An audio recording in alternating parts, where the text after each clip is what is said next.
So talking about Venus as the Atmakaraka, the bliss of the soul, getting along harmoniously with others, the beauty of life, the joy of life. These lead directly to the true nature of self.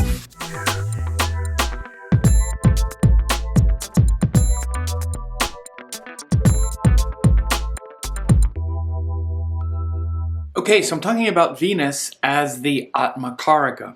Now, the Atmakaraka, of course, is that planet that really leads us to our soul nature. And when this thing is really showing up in our life, we feel like, that's the real thing. That's the real connection that I have to my soul.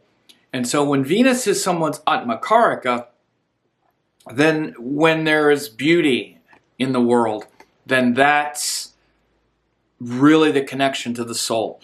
So something like art, beauty, even and especially other people, and harmoniously interacting with other people and making other people happy. Of course, being happy yourself, worldly happiness. Everyone's getting along. We're all friendly. It's nice. It's pretty. It's da da da da. All of that Venus stuff is like, oh yeah, that's the real sort of meaning of life or purpose, or that's how the soul really shows up, or how God really shows himself or reveals himself. So again, this is what the Atmakaraka is. It's that thing that whatever planet is the highest degree of any of the in any of the signs in your chart, or in anyone's chart, of course, that's where the person really feels that soul nature alive in them.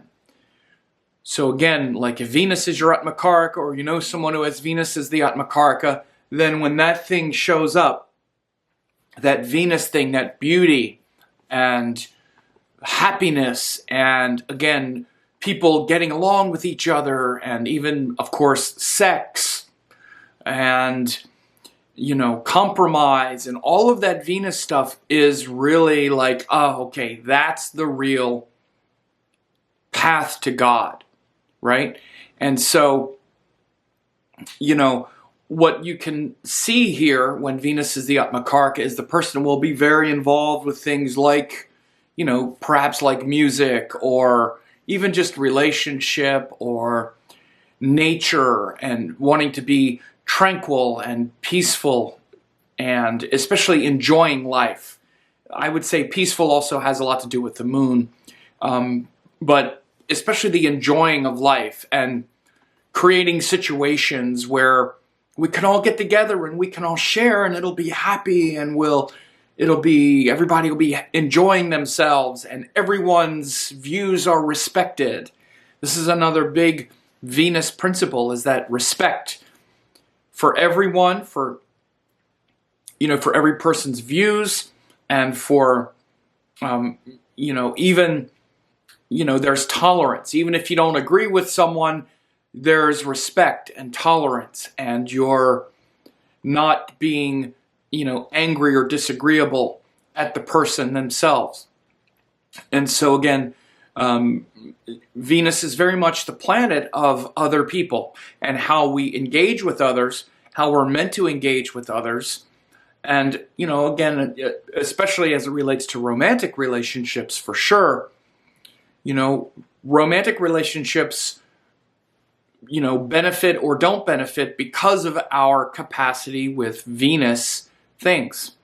Venus is the Karaka, or the indicator of relationships, which means this is the thing we all share in a relationship, is we all are trying to get the Venus stuff from it. So this is how you can understand the planets as Karakas, or as indicators. Now, of course, in each individual chart, Venus will also rule different houses. Like if it's Capricorn, Venus rules the 5th and the 10th house. If it's Sagittarius, it rules the 6th and the 11th house. But Venus is still the Karaka of relationship and of getting along for everyone. So that's how you can understand the Karaka. It's the common karma that we all share with something. And so again, with Venus as the Atmakaraka, it's saying, okay, we're all getting along, we're all respecting each other, there's mutual respect, and of course there's beauty, and so all of that is flowing.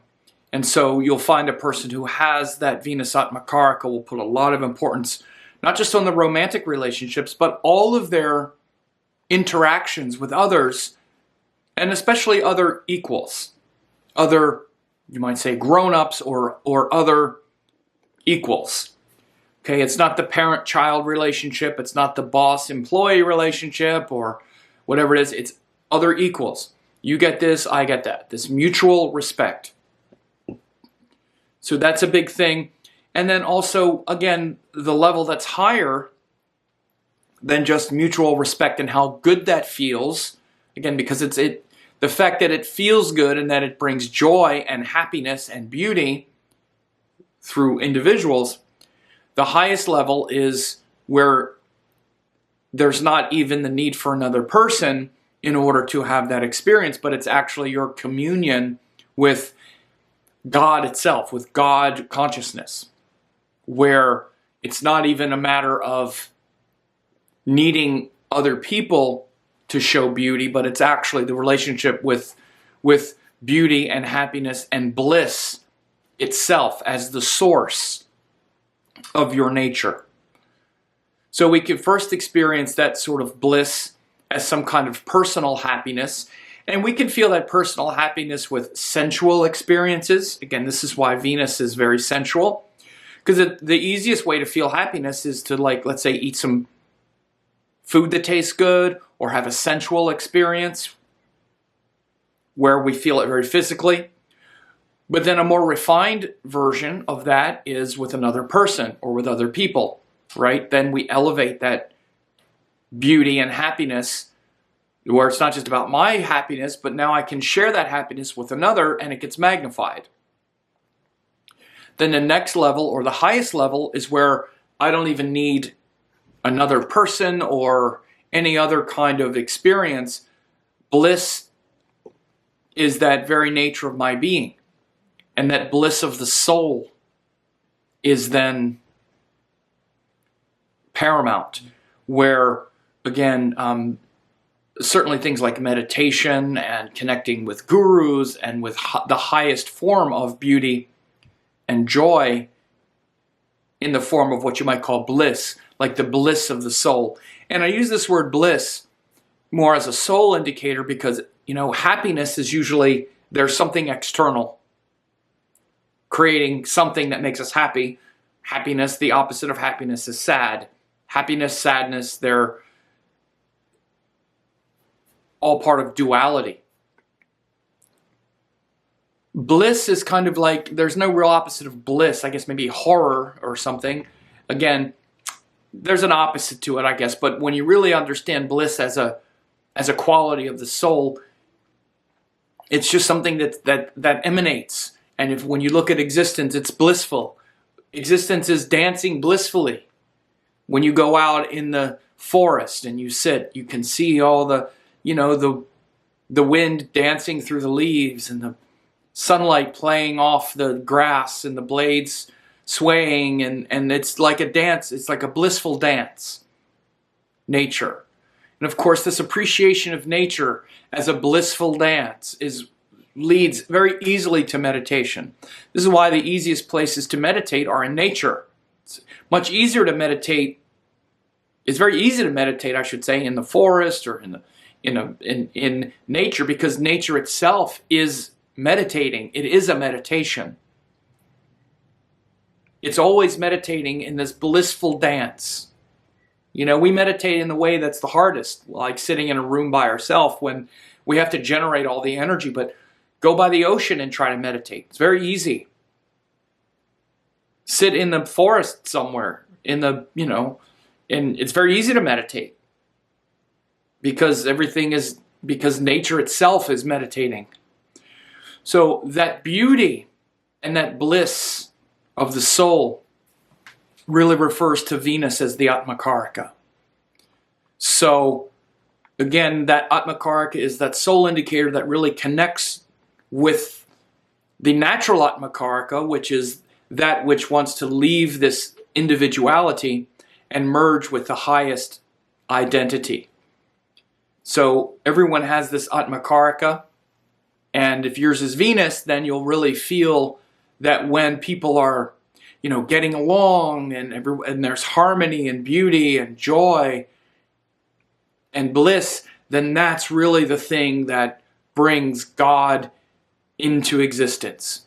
So try to elevate that, to something that's much more about the bliss of the soul. That's where it's going, into something meditative. And even in your meditation, then you connect with that bliss of the soul, that bliss and joy of the soul with Venus as the Atmakaraka.